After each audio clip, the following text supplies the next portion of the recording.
It's 9 p.m. Do you know where your key fob is?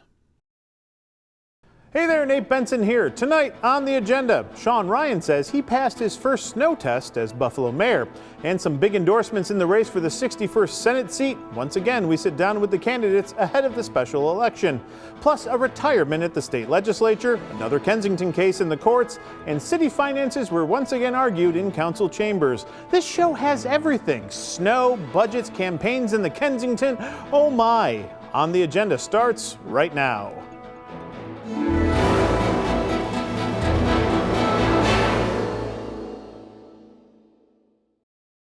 Buffalo Mayor Sean Ryan faced his first major snow test since taking the oath of office. City proper received about 6 inches of snow Wednesday night into Thursday afternoon.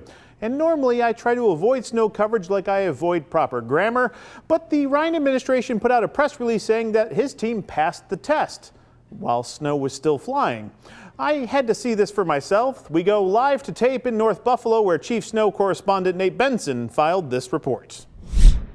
There's a lot of rules you need to know about when living in the city of Buffalo. Rule number 1 is it snows in the city of Buffalo. Rule number 2 is the mayor of Buffalo can't do anything about rule number 1. 15 days into his tenure as Buffalo's 64th mayor, Sean Ryan is facing his first somewhat significant winter challenge, a snowstorm that, according to Storm Team 2, dumped more than 6 inches in about 24 hours.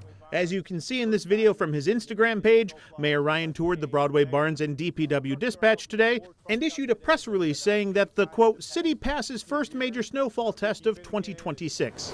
So, did they? I hit the streets in the best way I could. Perhaps you remember my affinity for signs. This one saying, "Talk to TV's Nate Benson about the snowy roads." And I'll be honest, it was a bit chilly, and finding people to talk was a bit tough.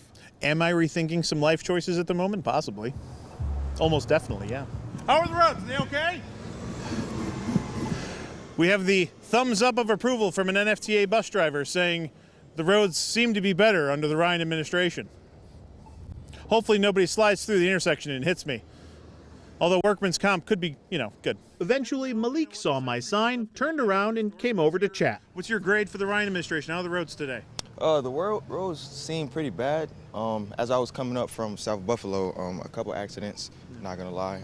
But it seemed that everybody's still getting home safe. Would we declare victory over the snowy roads? Today? No. Tomorrow morning? Yes. And some of the comments from social media aren't super supportive of the claim by the Ryan administration that they passed their own test. But what does passing even mean? What is the definition of success, in the eyes of the city of Buffalo to say that you've passed the test? So in my mind, it starts with life and safety. So making sure we're making that first pass, that was our goal in this storm.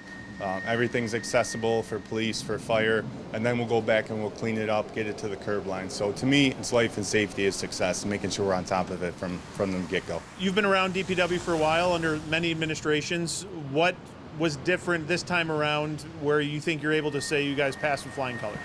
Couple things. Planning on this one was big. We were pre-salting before the snow even hit. So now you get the plowing, but you also get the salt working from the bottom of the road, working its way up. Aside from that, mechanics, drivers, our staff really did a great job coming into this season.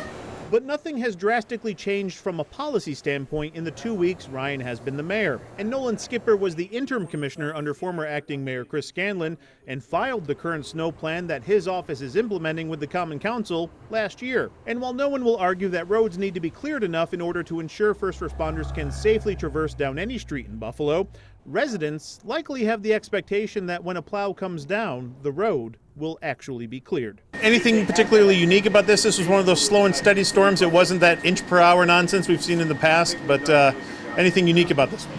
You hit the nail on the head. It was just that longer duration, still going out there right now. So just doing our best to keep our fleet up and keep it up and running. Since the administration put that press release out, we asked residents, what do you think, and the usual suspects, people who live in North Buffalo, Taunton, Hurdle, near the Kenmore border, they see the tale of two towns, right? They see Kenmore down to bare pavement, and then they see, those kind of peanut buttery roads on the side streets. What is the definition of success, in the eyes of the city of Buffalo to say that you've passed the test? So in my mind, it starts with life and safety. So making sure we're making that first pass, that was our goal in this storm. Everything's accessible for police, for fire, and then we'll go back and we'll clean it up, get it to the curb line. So to me, it's life and safety is success, making sure we're on top of it from the get-go. You know, when residents who might live in one of the first-ring suburbs see their streets down to pavement, but they don't see that in the city of Buffalo, should they have that expectation? Is it reasonable to expect the city of Buffalo streets are going to be down to bare pavement? I think we've done a really good job this year on the mains and secondaries. I mean, I've heard just people coming from the suburbs in, they're impressed this year with the fact that we are down the pavement in some cases. We also run a different plow system. We have wheels on our plows. Some of the suburbs, the county, they're bare pavement. So there is some differences there that takes us a little bit more time sometimes to get fully down to the pavement. Well, and I think that's the kind of the main question is what should the public expect? Or that, you know, obviously all storms are unique and different, you know, whether it's one of those 1 inch per hour snowstorms or just slow and steady, you know, should they see, you know, one of the suburbs, see that they're down to pavement, and should they automatically assume it should be like that in the city of Buffalo? I think we want to get there with that expectation. I mean, it's a work in progress. We're beefed up our equipment this year. I know the Mayor, Ryan, is big on that and wants to keep beefing up that so we can hit that goal. You know, other than planning, obviously you had some notice for this storm. Not all storms are the same, of course, as you know. But again, having worked across several administrations, what are you changing now as commissioner in terms of just mentality of DPW when preparing for storms like this? I think the biggest thing is that pre-planning. I mean, we've instituted a pre-planning checklist, pre-event checklist, whether it's a small 2-inch storm or we think there might be 2 feet coming. Talking to each other beforehand, talking to our partners, our communication with Erie County, state. What do we need? What do they need? Who's doing what? That pre-planning goes a long way, so we're not scrambling during the event. Looking ahead, you know, Mayor Ryan, you know, wants to increase the number of plow drivers. You know, he compares, you know, West Seneca was a good example he used during the campaign, saying, you know, they've got more drivers than the city of Buffalo does. You know, now how does that make any sense, right? So obviously that has not changed in the 2 weeks the administration's been in office, but is that something being addressed that we would see a difference in this winter, or is that really looking ahead to next year? It's more of a next year thing on beefing up the drivers just with hiring and all that. Right now it's about planning and knowing what we're getting into. Is it a Thursday? Is it a Sunday? Is it a Bills game? Is it a holiday? And then we can get our resources in line accordingly. Reliability of the snowplow map has kind of been a thorn in the side of the city since they implemented it several years ago. It seems like it's active today. It seems like it's being updated in real time. The issue with that map has always been, well, you know, Delaware and other roads are maintained by DOT, so is that data accurate? Has that been figured out for this year? Can the residents of Buffalo rely on that map as being accurate? It is reliable. You might have your one-off locations, quirky locations, but that's what 301's for. Give us a call. We'll comb through it. We're in that first pass. That first pass has been done. Now we're in that cleanup effort, so we can kind of clean up some of that. Now, and if residents in some of those, you know, those quirky side streets like you mentioned, you know, maybe saw a plow come down at 6 a.m., they haven't seen anybody come since, can they count on DPW coming by again tonight? Yes. Snow's about to stop in a couple hours, hopefully here, and we'll be beefing up staff overnight to get back in the residential runs. So we did that first pass, and we'll be back through to start cleaning it up again. Anything else I didn't ask you want to share? No, just a quick shout out to our mechanics, our drivers. You know, that's the biggest part of that. If we don't have them, we're not off and running like we were. Just for, I guess, for the numbers game, because I love numbers, you know, what was the number of drivers or plows you had out today? Kind of, what were the metrics that you've been following? Yeah, max number we got to was 28 of our bigger pieces with plow and spreader on it. We had some smaller pieces as well, but that 28's a really good number for us. We're allowed to do the mains and secondaries and the residentials if we get to those kind of numbers. I know in years past, you know, maintenance of the plow equipment has always been a challenge to keep up with. Sometimes you don't have the entire fleet to work with. It's been a relatively-ish, knock on wood, quiet winter so far. Do you have the whole fleet up and operational right now? Yeah, we're in good shape. If we're in those mid-20s, we can really get a lot done. One of the campaign promises that Sean Ryan made was that he wants to hire more plow drivers. I asked the DPW commissioner about that, and he says that's something that will be on the table next season. On your side, Nate Benson, Channel 2 News. Early voting for the 61st Senate District begins on January 24th. Coming up on the agenda, we once again sit down with the candidates after some big endorsements were announced earlier this week. But first, a look at the weekend weather.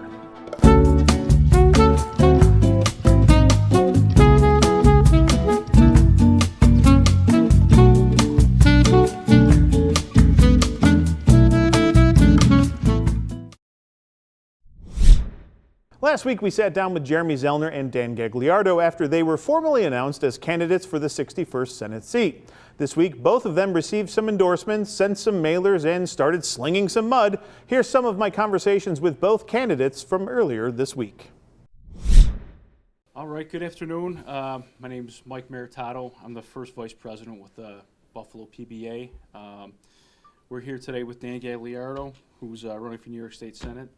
And we met with Dan, got to know him a little bit over the last couple of weeks. And we're here to let everybody know we're proudly endorsing him for his upcoming his run. And I'll hand it over to Dan. Thanks, Mike. I really appreciate it. I appreciate all that you guys did. You know, it's interesting because when we were talking, we went through the process. One thing was very clear. I am a working man fighting for working families, and that's exactly what the PBA does. You know, they go out there each and every day and they fight for us, and we got to respect what they do. But it made me feel that we have so much in common because that's what I've done my entire career. And we need to make sure that we are taking that service that we have done in our lives and we go out there and we service the people.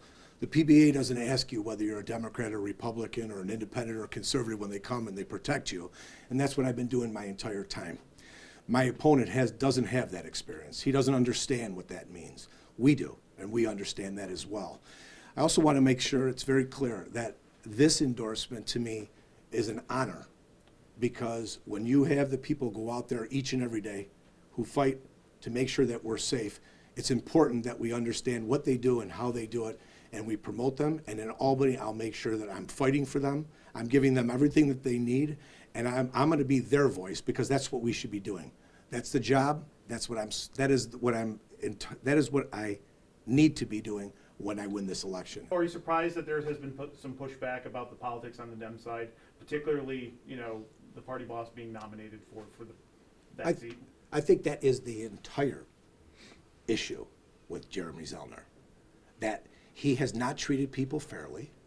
He's used his political position as a boss to get what he wants. 3 days after he was nominated, that thing was in the mail. He has to answer for that. He has to answer for being that. This man has never. He has only represented one side. He has never represented anybody else. This is why I want people to study the candidates, go out there and look at what we've done in our life, and then you make the choice. Jeremy has issues that he has to answer for. That's what he'll have to do in this campaign. All I'm going to do is I'm going to speak the truth. I'm going to tell you who I am, and we're going to go forward, and we're going to keep pressing the issue, because he wasn't fair to Chris Scanlon. He wasn't fair to John Rivera. He wasn't fair to a lot of people. Looking at the race itself for 61st, you know, Dan Gagliardo announcing today he's gotten the endorsement by the Buffalo PBA, which I think, you know, anyone who follows Buffalo politics is a little surprised. You know, they traditionally will endorse those South Buffalo Democrats. Your reaction to that endorsement, did you seek that endorsement? I did not seek that endorsement, and I'm not totally surprised that he received it. They, you know, as you kind of mentioned, the conservatives are who the Buffalo PBA kind of seeks out. But what we're going to do is make sure that our law enforcement agencies are funded fully and our community is safe. I'm not surprised, and I'm not too concerned about this endorsement. We've got 3 weeks before this election, and we're working hard seeking endorsements from everyone as well. Because it's such a truncated special election, you know, do endorsements really matter versus just getting on the street, getting that messaging out there, and like you said, 3 weeks before early voting starts? Getting the messaging out there is what really counts, and talking to voters. I've knocked on doors. It's been pretty windy lately, but it's really important to talk directly to folks. We're up on television as of this morning. We've got mail started, and we're just hitting on all cylinders here. Bail reform came up again today, you know, and you know we're several years out since that passed, and there is mixed reaction, even across party lines now. Some Democrats crossing over, going, maybe we need to take a look at this. Where do you stand on this? Is this something where we need to maybe go back to the drawing board? Well, we did go back to the drawing board. We did make changes to bail reform. You're seeing those changes happen as we see crime come down. And so we have done that already. The governor forced bail reform to be looked at again and allowed judges to have the discretion, and now they have the discretion. So I wouldn't be for more changes to bail reform. I want to see it play out, and as it's playing out, we're seeing a decrease in crime.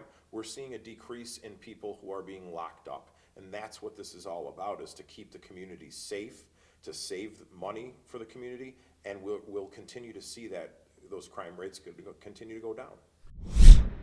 Speaking of the state legislature, Assemblyman Angelo Morinello will retire from his seat in Albany at the end of this year. My colleague Claudine Ewing sat down with the lawmaker earlier this week to discuss his decade run in the Assembly.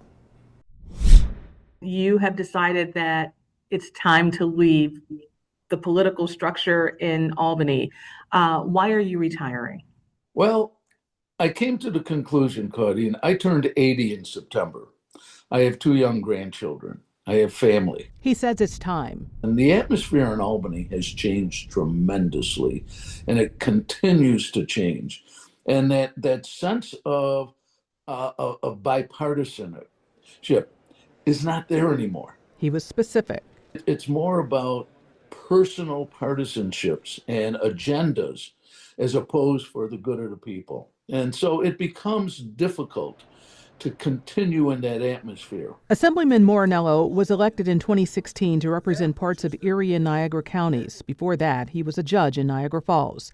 When asked about his time in Albany, my constituent services is what I feel is the hallmark of my time in Albany. He may be retiring, but plans to remain active with a focus. Revitalizing downtown Niagara Falls. One thing I want to do, and I've been working with a group, is to keep the Aerospace Museum in Niagara Falls. What is your message to your colleagues in the state legislature? Don't forget your local district. Do not forget those that voted for you to put you there. And do not let political rhetoric take away from what your focus should be. He has given his support to Rebecca Whittish to be his successor, but it will be up to voters. She's got a good handle and a pulse on the community. She worries about her community.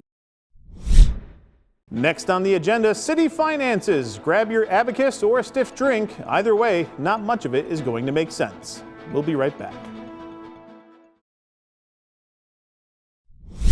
Welcome back. The Common Council Finance Committee convened on Tuesday. This comes after a lot of this, that's, and what have yous last week between the Comptroller's Office and city lawmakers. I was unable to attend this week, but a much better version of me was in the council chambers. Ron Plants followed this story for us earlier this week. Perhaps this is one of the only certainties with the city of Buffalo's still unfolding financial deficit dilemma, which we've heard before.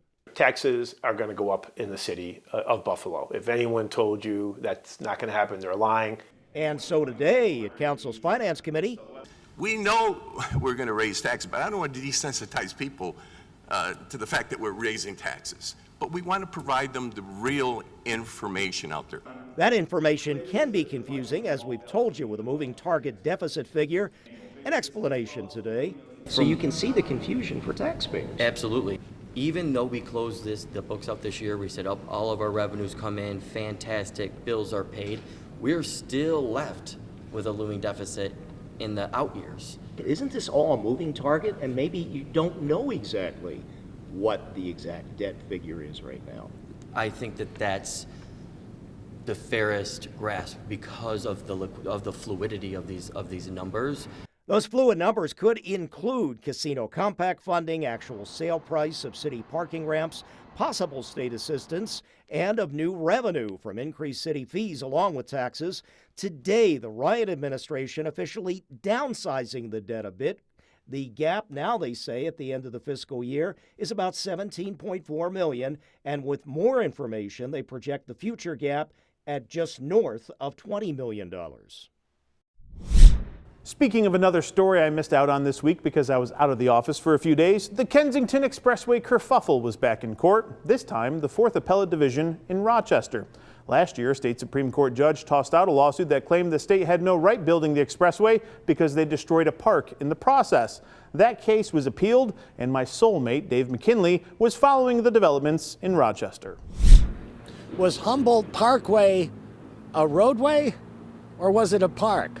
Well, that's a key question for consideration by the panel of judges here. When he ruled last year the state had to do a reset on its Kensington tunnel plan because it failed to do a full environmental impact study, Judge Emilio Koliakovo also ruled against a group which wanted him to force the state to remove this length of the Kensington entirely and restore the Humboldt Parkway. The East Side Parkways Coalition claimed the DOT illegally took what was parkland to build the Kensington without required state legislative approval. The judge determined, though, that Humboldt Parkway, despite its appearance, was not in fact a park, but a thoroughfare, a road, meant to connect parks. Thus, the law they cited did not apply. Today, Alan Bozer, a lawyer for the group, argued before the appellate division that Judge Koliakovo was wrong. There was parkland, and it was unlawfully alienated. While an assistant state attorney general representing the DOT conceded that, in retrospect, seems to be a short-sighted decision to put this Kensington Expressway where they put it. He insisted that Koliakovo's ruling should stand because when the Kensington was built, it was built by the book. The legislature in 1947 told the Department of Transportation where to put a state arterial highway, and it chose the Humboldt Parkway, the route of the current Kensington Expressway. Meanwhile, those seeking the complete removal of the Kensington have some allies in the Olmsted Network, a national association of Olmsted Parks.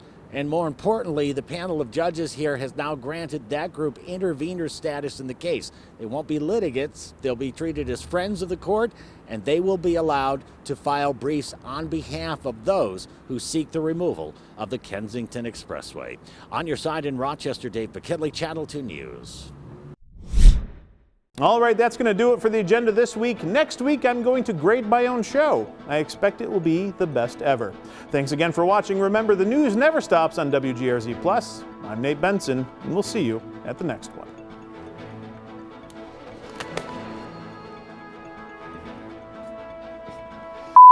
Yeah, I'm just here on the corner of Allen and Elmwood, trying to get some attention.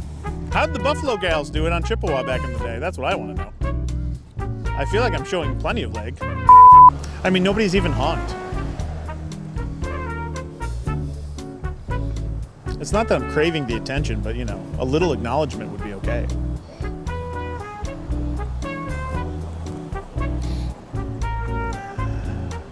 People are looking. People are looking at the sign. I can see it in their eyes.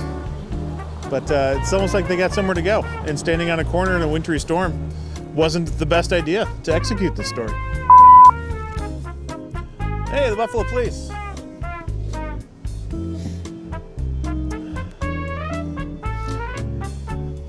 The Buffalo Police did not acknowledge my sign. So, does that mean they approve of the roads or no? We don't know. Vehicles seem to be traversing the intersection of Elmwood and Allen without effort. They seem to be doing okay. Is that indicative of the Ryan administration policies regarding plowing, or is it just not that bad now? Full story at 11. Roads so clean, even a bicycle can travel. Oh, we have somebody. Hi. Yep, they didn't want to talk. Oh no! I know. I thought we were close. We were close. Thought we had it. I don't know. I think people are too busy focused on driving and not hitting anything than stopping to talk to me.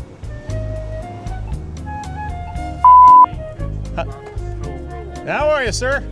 Hi. Yeah? Hi. Yeah? What you got? You got a little supper there? Huh? Got a little supper? Yeah, joy juice. There you go. Bring you some back? Maybe after my shift. Maybe after my shift. I could go for one or two. Alrighty, partner. Fix the potholes. What do you think of the snowy roads today? It's not great, huh? Okay. Drive safe then. Fix the potholes, and this is blank. That was the response from a man from Texas.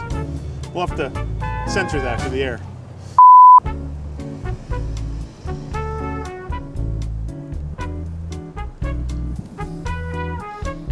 Am I rethinking some life choices at the moment? Possibly. Almost definitely, yeah.